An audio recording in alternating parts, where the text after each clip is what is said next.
Today I want to talk about something that happened in the Catholic Church this past week, which has something to teach all of us. Stay tuned.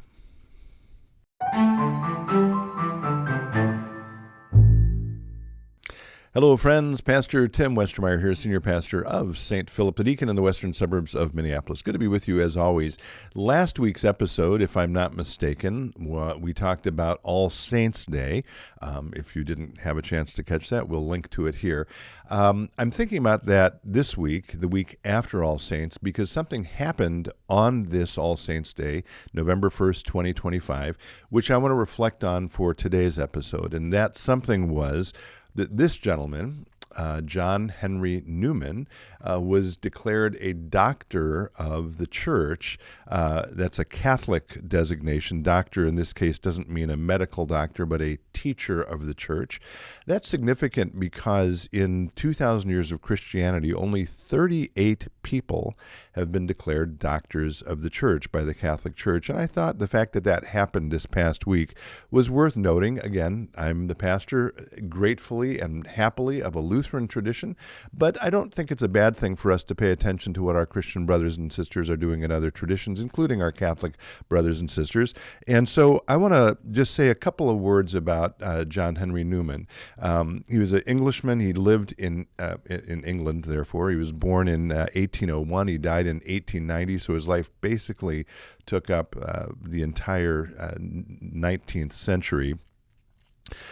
He was a very celebrated author. He was a pastor in the Episcopal or Anglican Church, I should say, the Anglican Church, and then converted to Catholicism famously about midway through his life. The themes of his teaching are things like faith and reason, the importance of our conscience, the development of doctrine, the way education works. And I'm not going to go into any of those in detail. We do not have time for that in this episode. You can Google other YouTube videos about him, and there are a lot of them because he was just declared a doctor. And I would encourage you to do that. His life is worth studying. I want to lift up just a couple of things about his life, which I think are worth thinking about for all of us who are Christian. Okay, so again, he's born in 1801. He becomes a quite famous Anglican priest. He serves very famously at Oxford, and then his pursuit of truth in his mind, which is another theme of his teaching, compels him ultimately to give up that teaching post because you can't be a Catholic at that time and teach at Oxford. So the first point I want to make is he gives up a whole lot for the sake of his faith. He ends up giving up friendships. He gives up his teaching post. He gives up the prestige of that teaching post and the church he was serving at Oxford, all to pursue the truth. That's the first point. So he gives something up. The second point is that after doing that, he pursued and was invited to pursue a number of different professional projects as a Catholic now, most of which, by the way, failed. Most famously, he was asked to be the president or a provost, I can't remember what the title was, of a newly founded Catholic university in Dublin, Ireland. That did not go well. And there were all kinds of other things that didn't go well in his life. And yet, ultimately, he was named a cardinal in the Catholic Church, and after his death, I didn't mention this, by the way, he was named a saint in 2019. All the doctors of the church are also saints in the Catholic Church. And then again, just this last week, he was named a doctor of the church.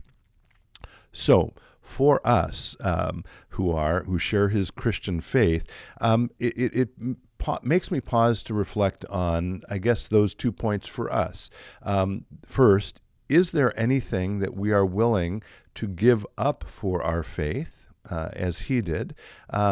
I think that's worth reflecting on and thinking about. And if there isn't, we might ask ourselves, well, am I taking my faith seriously enough?